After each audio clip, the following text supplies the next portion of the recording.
Hello, what are you reading? Hi, it's the Holy Quran. But isn't the Quran only for Muslims? Not at all. Its teachings are addressed to all humanity, from heads of state to everyday people like us. What does it teach us? It's a book of life for life. No thinking person should pass through life without it. Where can I get a copy? From the IPCI, 124 Queen Street, Durban.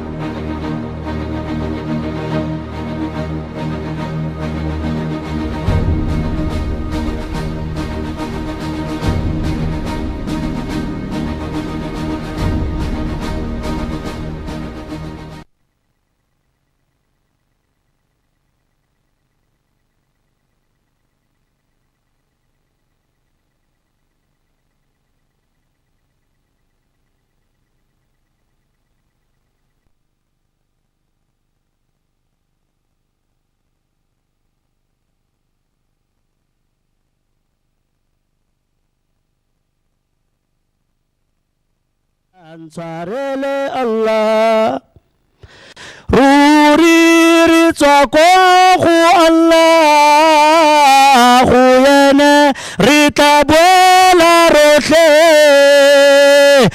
Ruri Ritsakohu Allah Huyene Ritabuela Roche Simuluhung lima felong ridira doa Rari bismillah moline laha Allah Simuluhung lima felong ridira doa Rari bismillah moline laha Allah Alhamdulillah, praise be to Allah, Subhanallah, glory be to Allah. Alhamdulillah, praise be to Allah, Subhanallah, glory be to Allah. Surely we belongs to Allah, and to Him is our return. Ruri ritsakohu Allah, huyene ritabuela roche. Simuluhong lima felong rebala doa. Rere bismillah moline laha Allah. Simuluhong lima felong rebala doa. Rere bismillah moline laha Allah. Jazakallah khair. On behalf of the Mafeking Muslim community and on behalf of the Islamic Propagation Center, respected ulama, respected visitors, respected audience, brothers and sisters, we want to welcome all of you to this talk, Jesus, Man, Myth or God. We take great pleasure in having you here.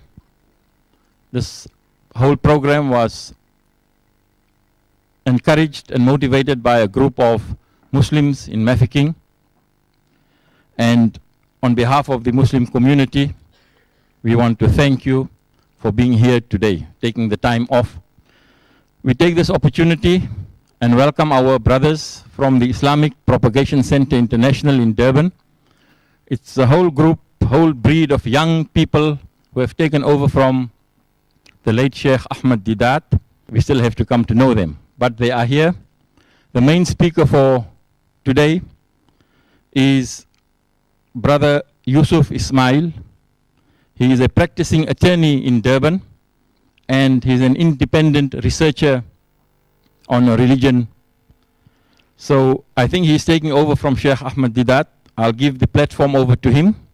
Brother Yusuf Ismail will be talking on the quest for the historical Jesus, a man, myth, or God. Alhamdulillah, wassalatu wassalam ala rasulillah wa ala alihi wa ashabi ajma'in. Amma ba'd, a'udhu billahi minash shaitanir rajim. Bismillahir rahmanir rahim. Rabbi shrah li sadri wa yassir li amri واحلل عقدة من لساني يفقهوا قولي. صدق الله العظيم. Thank you, Mr. Chairman, for that introduction to our respected Muslim and, of course, non-Muslim brothers and sisters, if there are any. We greet you with the Islamic greetings of peace. Assalamu alaikum wa rahmatullahi wa barakatuh, which is the greetings of all the prophets of God, such as Moses, David, Solomon, Lut, Abraham, and many others. May the peace and blessings of Allah be upon them all. We ask that Allah, our Creator and yours, in a sense, expand our minds in identifying the infinite and allow us to see the light and truth. For even though truth, as Albert Einstein suggested, is relative, there can only be one truth. Now, the purpose tonight, if you look at the topic, the quest for the historical Jesus, a man, myth, or God, the purpose effectively is to clarify a topic or a subject or a discourse, if I may call it, or even a controversy, which is innermost to all of the three major monotheistic faiths in the world today: Judaism, Christianity, and Islam. All of them, we can find, share this kind of common connection. There is this nexus you find across the board, a common nexus to the historical analysis and, of course, to the purpose and very existence of Jesus Christ on earth today. And each of these particular faiths have a subjective worldview. They have a subjective view. Judaism has a particular view on Jesus. Christianity has a particular view on Jesus. Islam has a particular view on Jesus. What we need to do as individuals is to critically analyze, understand, and examine the historical, scientific, and in fact, the scriptural evidence in respect of Jesus, and from that, be able to distinguish and separate the wheat from the chaff. The point is, this is not something to debate or challenge. I don't stand here or debate or challenge. The main discussion that follows this particular discourse is that the disciples of Jesus were at some particular given point in time systematically eliminated, excluded, suppressed in history.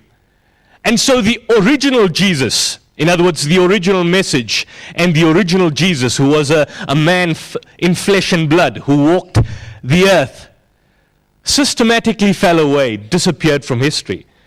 And subsequently you found a reconstructed Jesus, a Jesus which was reconstructed by Roman society. Therefore you find this particular diagram here.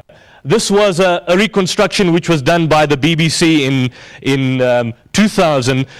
In fact, as some have pointed out, not an identical portrait of Jesus himself, but something similar to an individual who would have lived in the time of Jesus, and a more closer approximation to what Jesus would have looked like had he been in existence today, as opposed to the kind of blonde, blue-eyed man that we are made to understand and basically perceive through the mass media and so on.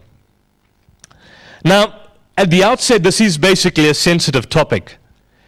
And because of the sensitivity that's involved, some questions may be asked which some of you, both Muslim and, of course, if there are any Christians who are sitting here, may find unpalatable, in certain instances disturbing, riveting, uncomfortable.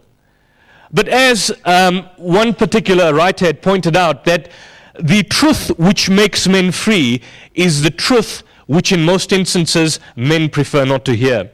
In fact, if you look at this particular character called Orwell, George Orwell, who wrote the book 1984 in the year 1948, he made quite a poignant remark in one of his writings. This was after the demise of Nazi Germany and when European society was being reconstructed. He said, in times of universal deceit, telling the truth becomes a revolutionary act.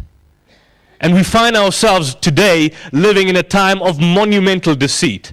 be it on the religious scene, be it on the political establishment, be it on the social level, constantly you find this kind of deceit on a basic premise, be it on religion or politics. And therefore, none of what I'm going to state tonight would necessarily have, in inverted commas, an Islamic slant in the traditional sense of the word. Although, of course, we will be discussing the Islamic position of Jesus. You find that, of course, philosophers, religious teachers, and indeed history itself has literally compiled thousands, if not hundreds of thousands, of documented material of blatant fact, misinformation, blatant disinformation, and at the same time fiction. This, in a sense, refers to the Jesus of Nazareth as is reconstructed by historians using historical methods. And these historical methods make use of the critical analysis of gospel accounts, gospel texts, as well as non-biblical sources. You see, it's important in a study of this nature not to get caught up with emotionalism and rhetoric, to just simply say, well, my book says this, another person says my book says that. If, for example, someone were to tell you, or someone were to come to you and say that a certain individual was your father, and you were to question the legitimacy of that individual being your father, and the response you were to get was, well, that is a mystery, but somehow you have to believe it.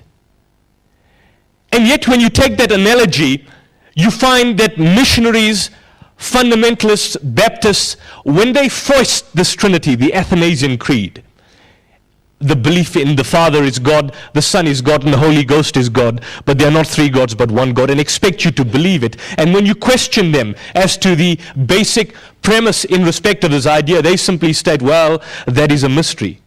You simply have to believe it.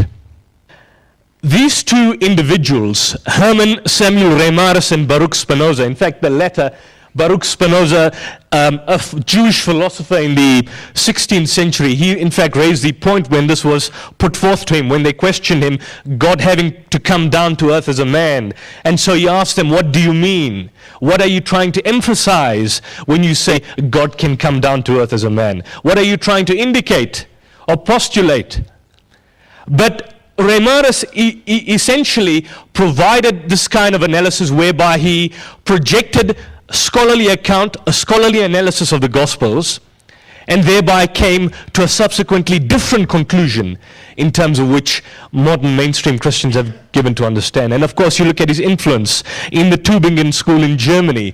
One of the main characters, Albert Schweitzer, in fact, he had come out with a book, the topic for tonight's talk, The Quest for the Historical Jesus, written in the early 1900s. And he questioned the premise in terms of which people had believed or had incorporated certain assumptions in respect of the nature of Jesus, in respect of the nature of religion on a broad level, based, of course, on their perceptions, based, of course, on what they see. That's why it's important that even us as Muslims need to not just simply be passive recipients, actively people telling us what to do. We need to have an active engagement with our text, maintain the interpretative relationship with the text of the Quran, operationalize its principles, and implement the mechanisms for the creation of a harmonious, broader social fabric which can aid and benefit humanity at large. Coming back to this particular individual, he, in a sense, developed at the outset three main mechanisms, methods to analyze historical sources. The first method he stated was what he called the criterion of dissimilarity. Now, might sound a bit of a technicality or academic, but effectively what it goes on to state is that any statements which are made, contrary to the author's agenda, are more likely to be reliable. In other words, if you find in a particular source certain verses, certain texts, and those texts or those particular chapters or verses go against the agenda of the particular author himself, then it's more likable that that particular text is reliable, because it means that the author, whoever has compiled the material, did not have an ulterior motive, an ulterior agenda. The other chapter is what we call the criteria of multiple attestation. What basically happens here is that when you have two or more sources, similar or consistent with each other, then it would stand to reason that at least certain part of that particular text, certain parts of that tradition would predate the source itself. One goes on, you look at the issue of the contextual and linguistic criteria. A source in itself is more credible when tradition makes sense in the context of what historians know about the cultural background. For example, if at a particular point in history there is like the language of the Setswana, you have certain idiosyncrasies, certain particular idioms, certain styles in terms of the manner in which you speak. That particular context or that style, the gist of it might in certain instances be known amongst your community. Similarly, when you have a text which dates from the 1st century, then it stands to reason that the best available understanding of the text was how was it understood at that point in time, at that juncture in particular in history. You then have what we call the author's agenda, certain instances where the author wishes to make certain narrations seem to narrate certain events and make them fulfill prophecy. And you find the same thing in the context of the Bible itself, the New Testament. Throughout the context of the New Testament, you find instances where certain particular chapters like the Gospel of Matthew, the Gospel of Mark, the Gospel of Luke are made to fulfill certain prophecy. And it gives the indication that Jesus somehow or the other fulfilled that prophecy. But in reality, it was something which was constructed at a later level, at a later time. And then you have what we call parallels in history and other mythologies. Now, this is something which is quite clearly interesting because when you look at the history of Christianity, and certainly when you look at Jesus himself, you find that in the Gospels, there are certain narrations of Jesus which can be found in accounts centuries before Jesus existed.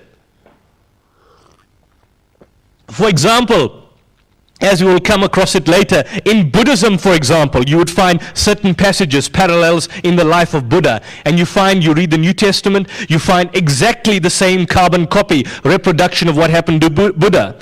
You find in other religions, such as the pagan religions of the sun gods, same parallels that would basically take place. And that begs a question that if that is the case, is it not possible that the Jesus that we have today was nothing more than a reconstruction of those pagan myths, of idolatries, of different cultural accounts that had evolved in a particular point in history?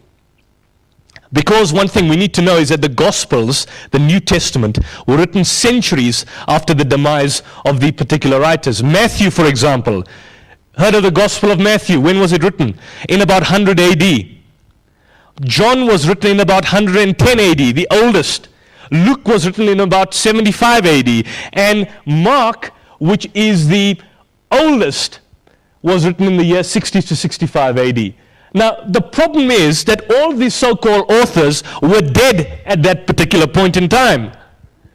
So how does it make sense that these writings exist, but the so-called authors who were supposed to have written them died long before their particular time period? In fact, Mark, who is said to be the oldest gospel, Mark and Luke were not even the disciples of Jesus. Mark was a 10-year-old boy when Jesus upbraided his nation. Still, by the year 60 to 65 AD, he would have been dead. John, which was written about 110 AD, was one of the closest disciples of Jesus. Yet that book came into existence more than a century after the demise of Jesus and his disciples. So look at the sources. What we're having here is something which developed at a later point in time. They did not exist at the time of the events that allegedly occurred. Now, one of the arguments often raised, and this was something which we encountered in Port Elizabeth, in Cape Town, in other discussions, is that they state, well, you see, you Muslims, you tend to rely exclusively on the works and on the scholarship of so-called liberal scholars. We don't accept these particular sources.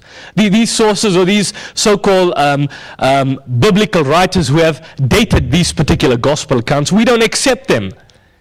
But yet you find today in mainstream biblical scholarship, you look at people such as Bruce Metzger, you look at individuals like Hans Kung, the Catholic scholar, who was at one time a close associate of Cardinal Joseph Ratzinger, the present Pope, who's basically heading the Vatican today. And most of these particular scholars, in fact, even many mainstream Bibles, you check up the Bibles, you look at the Revised Standard Version, you look at the own English Standard Version, and the same particular detail will be coming across, that these particular books existed at a specific time. In fact, many people will tell you that they were only selected amongst many.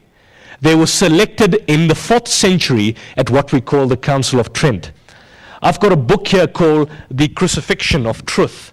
Interesting book, but there's a particular chapter here which has a list of books, no less than 200 books. This is just the first 2 pages, and you look at the further pages. No less than 200 books.